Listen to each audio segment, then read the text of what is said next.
All right, welcome to day 5 of the Simple Faith Answer Your Questions podcast. We are together again with Brian Morozic and Michael Hinton as we wrap up a week of questions. We've done 8 questions so far. We have 2 more today that we're going to jump into, and you can submit your questions at the Simple Faith Podcast on Instagram, and we would love to be able to connect with you there, so make sure you send that in. All right, guys. It's been a lot of fun hanging out and just laughing and learning. Goodness, you guys have been spinning gold. So, Michael, no, Brian's got the questions. Brian's going to take us there, and I'm going to try to remember how many questions we've answered today. Gotcha. So. I love it. Can I just say before we jump in, this has been a ton of fun for me. I hope for everyone listening or watching, it's been just as fun for you. And I hope that, a little bit of this helps you keep faith simple. And maybe there's a friend or a family member that has been asking these questions. Maybe this is a resource to you that you can come back to, those type of things. And as always, like, share, and follow subscribe. The podcast. Yeah, that's right. And review. All right. Today's questions are heavy hitters, guys. Okay. Y'all ready for this? Ready. Mm-hmm. All right. Number 1, would the existence of aliens or UFOs discredit the Bible? Oh, man. So if I'm reading the question right, it's if we somehow prove that there are aliens, and there's a new term for the UFO now. I forgot what it is, EAU or something like that, or SEC, something, I'm not sure. If we somehow prove that, and there's a lot of data coming out right now saying that there's something out there, and a lot of it's been living in the ocean, and if you want to go on a rabbit trail on YouTube, just type that in. Would that discredit anything in the Bible? Is that because it seems like this is so much about our world? What's that mean for the rest of the world? Does that mean that we have one God, but there's a bigger God out there amongst all that? That's what I'm reading the question to be. Yeah. So I would just start with this. The old answer to the question is there intelligent life out there? Are there aliens? Are we the only ones here? People used to say, well, if there's not, then it's an incredible waste of space because the universe is so big and so vast. And if you've seen Project Hail Mary, you recognize there's other entities out there trying to save our sun. What a great movie. All right. All that to say, I don't know if there is or there isn't. Maybe there is. But it doesn't discredit the fact that Jesus lived, died, and resurrected. And if that's all we have to hang our faith on, it doesn't matter if we discover aliens, UFOs, or there's not any of that, or there's, a multiverse or whatever. The reality is there is one who has come from the Father, who has dwelt among us. We have seen him. We have killed him. He has resurrected and promises us to have life through him. I tend to keep going back to that and recognize there's a lot of other stuff I can't answer. Yeah. What would you guys say?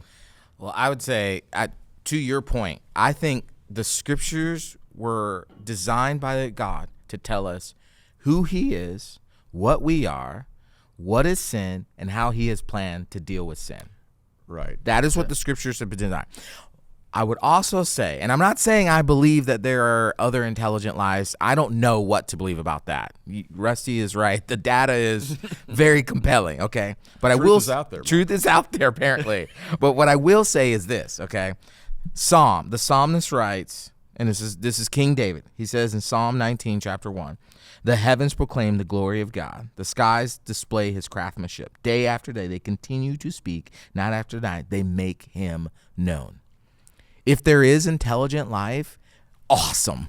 That is even more evidence to how great and grand and majestic, and I don't have enough English words in the dictionary to describe the power and majesty of our God and Creator. If he's got other intelligent life out there, that makes me even more a believer in him. But what I do know is that the scriptures tell me about me and my response to God, and that's all I can trust. Yeah.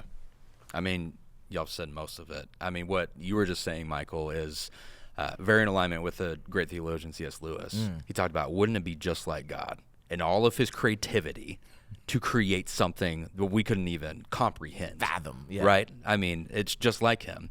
Whether it's true or not, it's out there. So it's hard to talk about this on like a Bible podcast. Yes. Right. We're going to get flagged for We are. conspiracy. Listen to these three guys. Yeah. But back to it, just like both of you said, like the Bible is our story of redemption. Right? That's the key. It's our story of redemption. And as good as the Bible does to tell us about how the universe was created, it's not an exhaustive scientific textbook, right? It talks about his glory and his grace and his love and his goodness and his creativity, but it's not in depth on, is there UFOs or other life? Right. Yeah. Exactly. So- Exactly.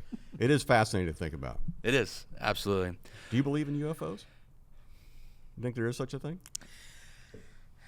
I will say, okay, the moment I say this, I know my algorithm is listening, because we all know our phones are listening to us, and I will have tons of space videos in the my next question. algorithms. Is our Okay, phones listening they to are. us? We should do a whole podcast on is our phones listening to us.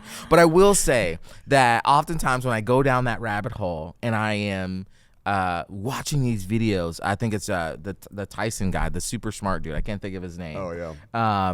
When I watch his videos and how he explains the universe and the math and all of that I don't understand, and I have to go to chat to help me understand, the more and more I am fascinated by God's power. Yeah. So is it possible? Absolutely, it's possible. Do I believe it? I don't know. I don't know personally. Yeah, I liked your word there, because that's where I'm at. I'm fascinated with it. Like, I'll watch all the videos, all the conspiracies, some of like the Discovery Channel shows that I'm just like, I'm in it. Yes. But at the end of the day, I'm like, I still don't know. I still don't know if I'm there. I still don't know if I believe it. But it's fascinating. It's fascinating for sure. There are some strong scientists and theologians that say that what we're seeing is more demonic activity rather than extraterrestrial life. I would like to believe ET is out there. Oh, phone home. And if he would phone home, that would be fantastic. But I'm just not so sure if that's out there. I would just say that if God chose to do that, then that would be fantastic. That'd be awesome. But I loved your ET reference. It's the main reason why I eat Reese's Pieces. my kids still make fun of me because every time I watch it, I just cry like a baby. It's awesome. All right, last question of the week. Last question of the week might be the most challenging. Michael, this is for you. Oh, gosh. Does God dislike me because I am big boned? Okay, so someone has decided to ask a question about their physical appearance being the gift or not gift of God. And so, yeah, Michael, what do you think about that? Wow. Of course you throw this one to me. Absolutely. Well, here's what I'll say. Your body and the way God designed you is not a mistake. Okay, I don't believe God makes mistakes in creation, right? The Bible talks about, David talks about how, God formed him in his mother's womb, right? So there's nothing about you that is a mistake. I will say also that when you are born and alive, your body, right, is a gift from God. And as in every gift, we have an opportunity to steward it well. Okay, we have an opportunity to steward it well. So the junk we put in our bodies, so I'm talking to myself, like I drink a lot of Coca-Cola, and this guy's always over here reminding me of how terrible that stuff is for me. Yes. And the sweetest fishes and the Reese's and the QT pizza. Yeah, your daily QT run. Listen, don't hate on QT. I've fallen in love with that place, okay? That stuff that I'm putting in my body, am I stewarding in it in a way God intended for? That's the question I would ask, okay? But if you're naturally created in that way and you're stewarding your body well, then no, God is not disappointed. He doesn't hate you. He loves you. You're made in his image. That's what he cares about most. Not the way your body is shaped. It's that, do you love the fact that you were made in his image? That's what he wants. But on the other side of that, I would just say that, yes, it does matter that we steward the gift that God has given us well. And I got to do a better job of that myself. So I'm talking to myself first before I'm talking to anybody else. Heard it here first, friends. Yeah, that's good. I'll just add on to that, and I'll make it broader. Your skin color, your job, your, economic status. Yeah. None of that makes them love you any more or any less. Correct. Right. And no matter where you are in any of those circles, you can still be obedient. Yeah. And you can still be faithful, and you can still follow him. Yeah. No matter what you look like, no matter what you do for a living, Right. you can still follow Jesus. Yeah. There's that great story in John 9 where the disciples asked Jesus about a man who was born blind. Did he sin? Did his parents sin? Yeah. Right. And they want to know whose fault is it he's blind. Yep. And Jesus says, none of that. There's a greater purpose going on here. Yep. And I think all of us have had questions about why don't I look like X? Why don't I look like Y? Why do I look the way that I do? None of us look in the mirror every morning and go, perfect, let's roll. We all have things that we would change about ourselves. And certainly with social media and, all the things that we see and everybody pointing to the ones that are beautiful and how we should look like them. Totally get it. But that's not the condemnation of God. Right. That's living in a fallen world. Some of us have some abnormalities. Some of us have some things we wish we would change. Some of us have some medical issues. But the reality is we're still made with a purpose, loved by God, and he has a mission for our lives. And with that in mind, you can move forward no matter what your shape or size happens to be. Absolutely. That's great. Well, guys, this has been a ton of fun. It's been a blast. I think we've figured out aliens, body types, and all issues Theological concepts of and everything in theological between. concepts. That's right. So this will be something we'll do again. Please submit your questions. We'll answer as we go, and then randomly we'll throw up some podcasts where we answer them this way as well. You can connect with us at the Simple Faith Podcast on Instagram, which is the best way to find us. And if you're in the area, check us out at Church 360. We would love to see you on a weekend. Guys, thank you. Thanks for your time. Absolutely. Thanks Thank for you.